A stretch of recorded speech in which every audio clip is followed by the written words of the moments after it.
question is just first impressions of the new court. I got here in the fall of 1984, and it's the best it's ever looked. So how's that? And it's not close. It's not close. I mean, but whenever they put these bleachers in, and I don't remember what year exactly, let's say 2011, 12, everything has just improved by leaps and bounds. I mean, it's just an impressive facility. And it's no thanks to me, it was after I left. But it really looks good. And this is first class. So, yeah, I mean, I don't know who, I guess Coach West designed it and maybe had some help from Principal Mr. Ruggiero, but it is nice. Yeah, I was about to ask, what's your favorite aspect of the court with the square and the logo? What's your favorite thing? Well, you know, and people have diverse opinions on this. I mean, I kind of like the way they did the lane. You know, I've seen that before, but that adds a nice touch to it. The contrasting color, the lane from the inside the three-point line. I mean, that's different, but it's impressive. I mean, and then the huge logo. I mean, we've had a logo before, we never came outside the center circle, so that's impressive. I mean, the entire thing is impressive. And you had the honor of making the first basket on the court. So, I mean, just it had to be a layup. Yeah, yeah. I mean, what does it mean to you to have the honor? Of course, this is your court, and just to be able to break it in. Well, I got here in the fall of 1984. Stayed 20 years as basketball coach, and basically got out because I started having kids. I've still got one here. I had 4 kids along the way, and I was old when I started. So then PJ followed me and put in 12 years, and then Rodney has followed him, and this will be his 10th year. So that's really what I'm proud of is, you know, it's the same Jet family now for 42 years. Yeah. And I'm proud of that. And so talk about the history of this court. I know this is the same court that was here previously. It just got sanded over. So when did they put in that court? And I'm going to say 2004 or 5, and I'll be within a year either way. If I say 2004, it would be within a year or two. We totally replaced the floor.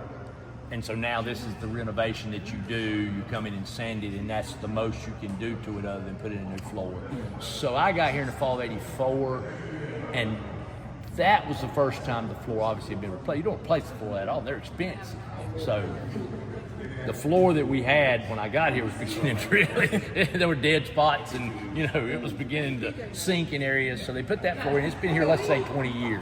So this obviously looks like a brand new floor. What was your favorite memory on the old edition of this one? Boy, it's tough. See, you didn't play playoff games here. Well, you did play playoff games here, but it was early in the playoffs. Yeah. So it wasn't like some sectional title, because we didn't see when I coached sectional titles were on neutral floors. Much less now they play regionals all the way on home. I don't think they should do that, but I mean, the first game we played here, we played a 4A school in Greensboro, Southeast Guilford, and we won, but we had a lot of talent. We won. We did have the conference tournament here and won it one year. So, you know, that was a highlight because they rotated the tournament, and we did win it here one year. You know, you don't have it here very often because you rotated among all the teams. Right. And really, I think until the last couple of years, maybe that's what drove me out of it, I don't think we ever lost but one playoff game here in the 20 years. You know, it's because basketball's there's a home court advantage there. Oh, yeah. So I think we lost the first round or second round in '87 here, and then we didn't lose another one until like 2003. So we only lost one for years here. Yeah. But again, you didn't play a lot of home playoff games here. When I coached, you went to neutral sites after the first round. And when I got here, you didn't play any at home. It was basketball was a tournament sport. Oh, yeah. You went to neutral sites. Let me ask you this question. Let's look up at that Hall of Fame right up there. How many of those Hall of Famers played for you? Well, now see, the way we did that, I was on the ground floor. Craig Wood of Brookwood Farms had the idea. I had to take no credit for it. And he said he would pay for it if we'd do it. So he took care of the entire expense to start it and to have the ceremony and, you know, provide the refreshments. So really, when you get to see, okay, I'll answer the question. I see some 80s out there. Come on. But we did the 60s first. So, okay, yes. All right, Robert Seiler played for me. Eddie Mason played for me. Jordan Snipes played for me. I guess there's more than I thought. 3. Hey, your name's up there too. How'd that happen? Yeah, good point. Joey Walden played for me 4. Let's see. I got to just count them because they've changed it and I haven't. Newby played, Terrence Newby 5. Let's see. Reggie Carter 6, Chad Coward 7, Michael Horton 8. 8, and I see 3 football players. See, I help with football too, so I see 3 football players or 4 that played for me. So 8 basketball and I think 4 football played for me. Yes, I was here a long time. No, that's all right. And also too, I was going to ask, same thing I asked Barry, just all the things he's done with the facilities. I know he fixed the track 2 years ago, and he came in here, new scoreboards. You got these up. You got the new pads at the end here. I mean, what do you kind of like about all the changes? I mean, like I said, we tried to improve it some along the way, but what they've done is phenomenal.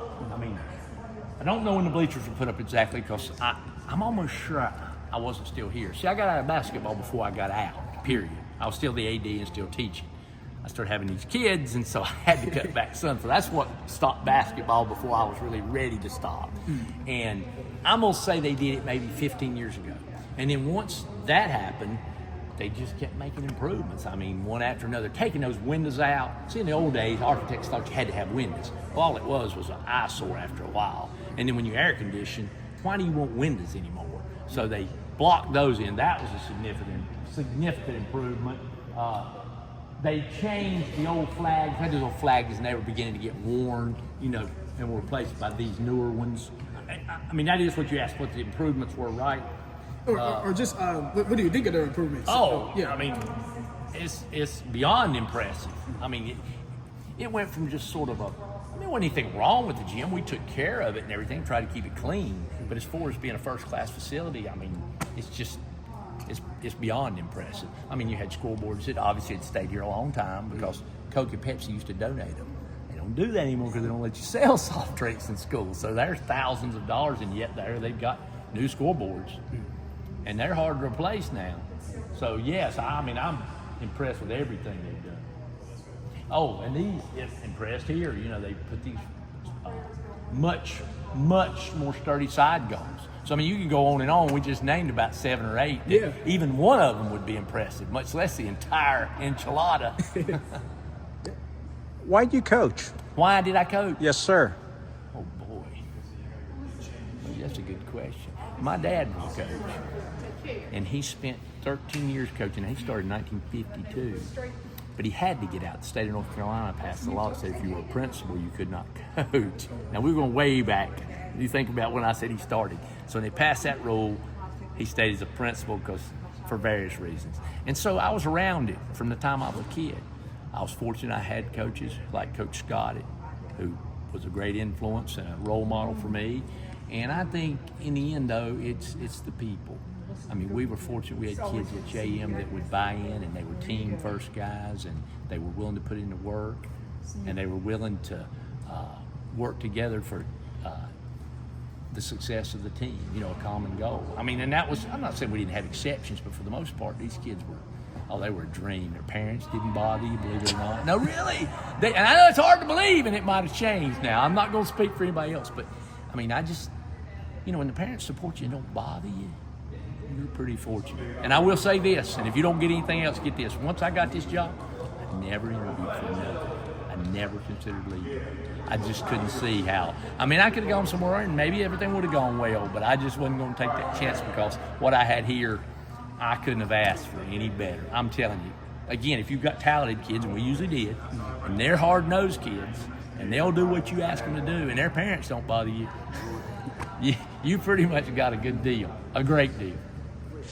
So it was mostly the people, just the relationships you build. I mean, there's the guy that followed me right there, and there's one of the guys on that board right there. So that's what made it all worthwhile. It's about the players. A proud tradition, huh? Oh, yeah. It has been, and I'm proud to be part of it. I mean, I'm certainly not I'm part of it. I was happy to be part of it. All right. That's all I got for you. That's all I got. Okay, guys, I appreciate it. Thank you. Yep. Good question.